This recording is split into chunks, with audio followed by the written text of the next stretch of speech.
सुषमन आज का जो विषय है वो सुषमन है। सहज प्रेम प्रभु में लगे, प्रीति निरंतर धार, लगन बिरह उरदाह में, सुरति मगन गमतार।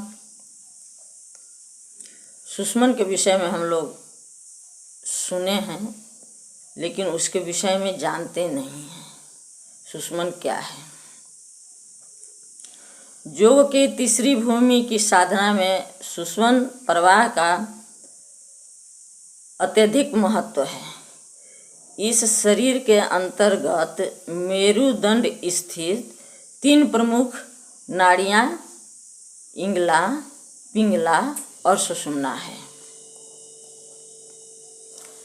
चंद्र नाड़ी और सूर्य नाड़ी यानी इंगला और पिंगला, इन दोनों के बीच में एक सुषुम्ना नाड़ी है जो कपाल के अंदर से होते हुए 10वें द्वार को गई है।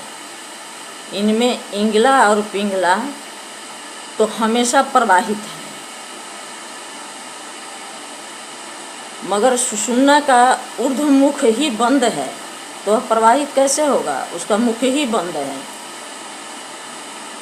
इसी सुषुम्ना नाड़ी के साथ कुंडलनी भी 10वें द्वार तक गई है।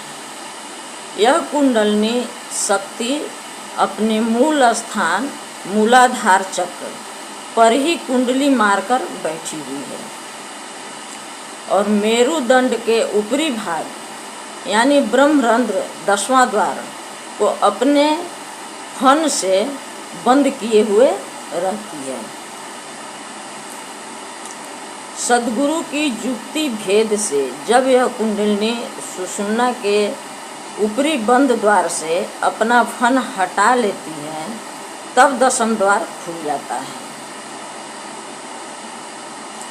इस 10वें द्वार के खुल जाने से आत्मा की चेतन शक्ति अक्षर आधार से जुड़ जाती है और अक्षर का प्रकाश अंतर में प्रवाहित होने लगता है। इसी खुले सुषुम्ना द्वार से अक्षर का प्रकाश अंतर्घट में प्रवेश करना और इसका प्रकाशित होना, यह सुषुम्न प्रवाह है। यह सुषुम्न प्रवाह कहलाता है। स्वरवेद क्या कहता है?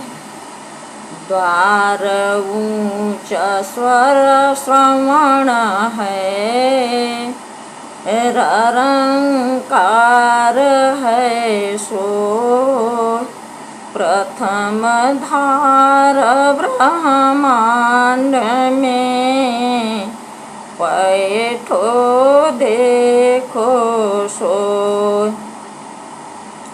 अक्षर की पहली धार जब ब्रह्मांड में आती है तो कपाल स्थित मूल पर उच्च शब्द रंकार सुनने में आता है। इसे खेचरी मुद्रा कहा जाता है। तीसरा भूमि या उस स्थान को या उस क्रिया को खेचरी मुद्रा कहा जाता है। तो यह जो है तीसरी भूमि के साधना या सुषुम्न प्रवाह क्यों नहीं होता है, कब होगा, कैसे होगा? तो सुषुम्न प्रवाह जरूरी है। जब तक सुषुम्न प्रवाह होगा नहीं, आप शरीर के बाहर, ब्रह्मांड के बाहर जो तत्व है उसे नहीं देख सकते हैं, न हम आप अपने आत्मा को प्रत्यक्ष कर सकते हैं जब तक सुषुम्न प्रवाह नहीं होगा।